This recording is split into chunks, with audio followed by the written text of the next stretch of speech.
The Wiggles were an advanced governmental task force. They were very good at what they did. Since a large part of the country's economy relied on people having families, the government saw a role in enticing people to start them. If there weren't governmental task forces like the Wiggles to put smiles on the faces of children, then nobody would be inspired by those smiling faces to start families of their own. And, without families, a large part of the country's economy would die. The corporate members of the government took the belief further. They argued that without households of parents looking to spend money on their children, there would be hardly any jobs left. If there weren't any jobs left, they threatened that the bountiful streets of surplus goods would be replaced with dust, tumbleweeds, and what the unimaginative corporate members of the government called nulliparous women. Of course, nulliparous wasn't an apt descriptor, because it wasn't that women would just not have children, they wouldn't even want them. What the corporate members of the government didn't argue was how much money they stood to make from a strong family-oriented economy. They didn't speak on the subject of domestic workplaces having been a place for women to work tirelessly without paycheck for the sake of their children. They didn't say how gendered income inequality was a result of the economy's traditionalist family orientation. They didn't even comment on how practically none of them happened to be part of the wageless domestic economy themselves. The country's workplaces outside of places of residence were primarily located inside large concrete structures. On their top floors, pasty-faced bozos all laughed together as they instructed the people in cubicled rooms beneath them to frantically complete unnecessary paperwork filled with terms, conditions, addenda, exemptions, clauses, and signature lines. The unnecessary paperwork accomplished the task of hiding what it was the pasty-faced bozos were actually doing up on the top floor. The paperwork was otherwise done so that the working people could see a few measly increments in their bank account numbers every 2 weeks.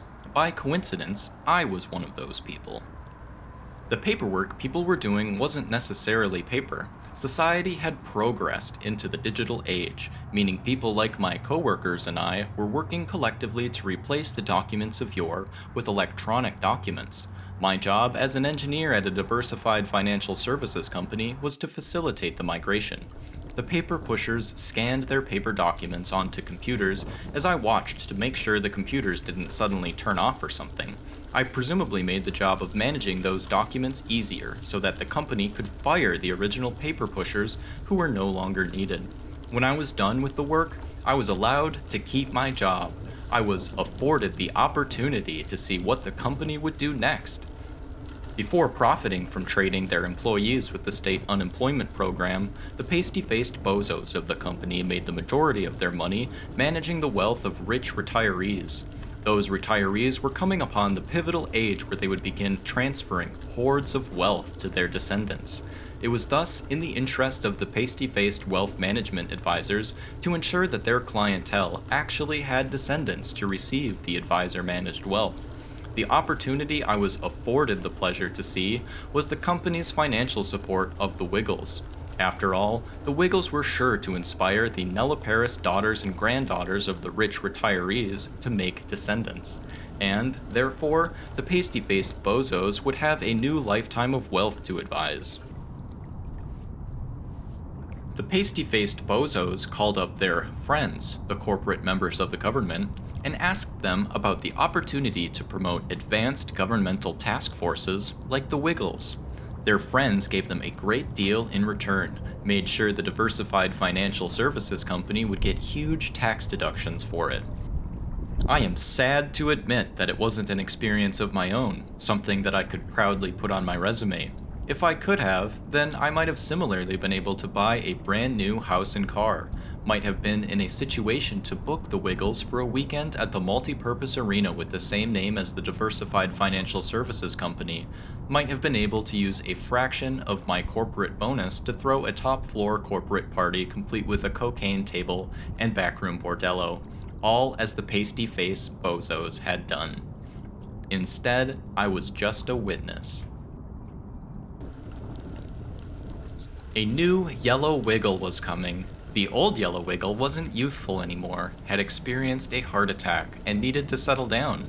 The new Yellow Wiggle would be the first woman to don the iconic Wiggles skivvy. She would find success for the Wiggles that the children's musical group had never seen before.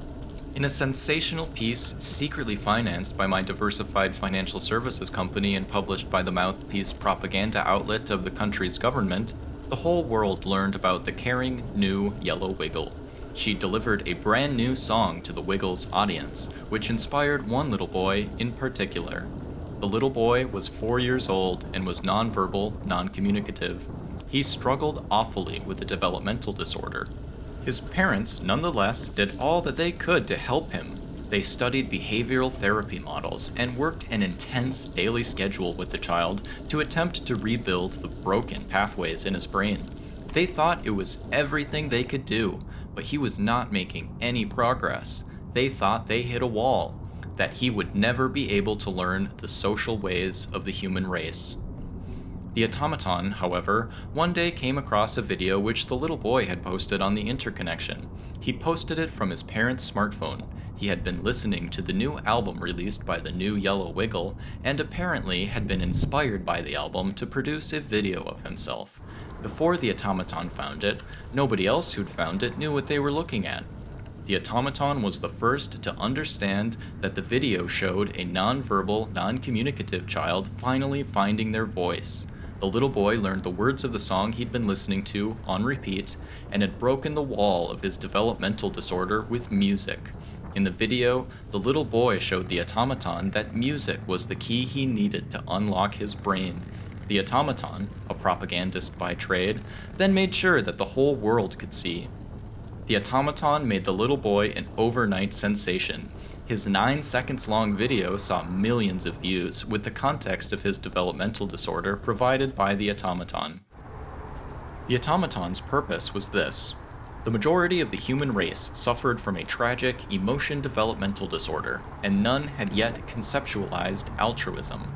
The automaton thought the video of the child breaking through the wall of their developmental disorder could be the key for the emotionally challenged majority to unlock their own brains.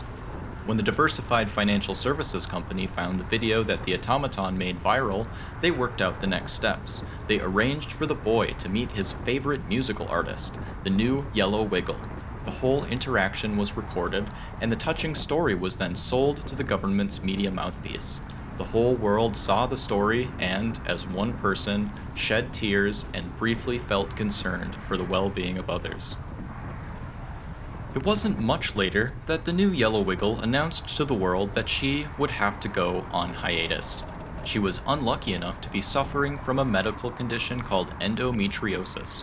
She was rightly blunt when she explained to the world that she confused the abnormal behavior of her uterus with what she thought was just the result of overworking herself. She said she should have taken her health more seriously, and that women's health should be taken more seriously in general. Indeed, in the previous half-century, medical failures like pregnancy-related death had been increasing. The state of medicine was not good for women. Her fans reached out in droves. They extended their newfound conceptualization of altruism. They cared for her, wanted to understand what was wrong, and asked how they could help others who might be suffering similarly. She did more for the awareness of endometriosis than any medical professional in history. She did more for the awareness of the medical neglect that women in the country had been experiencing for the last 5 decades than anyone else, too. The new Yellow Wiggle brought the half-century decline in women's medicine to a halt.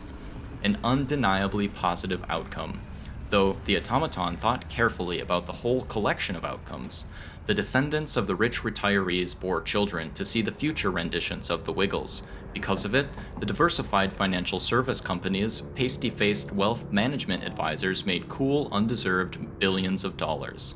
The Wiggles, an advanced governmental task force, purposed, skillful, turned the country's slow decline in population growth all the way around.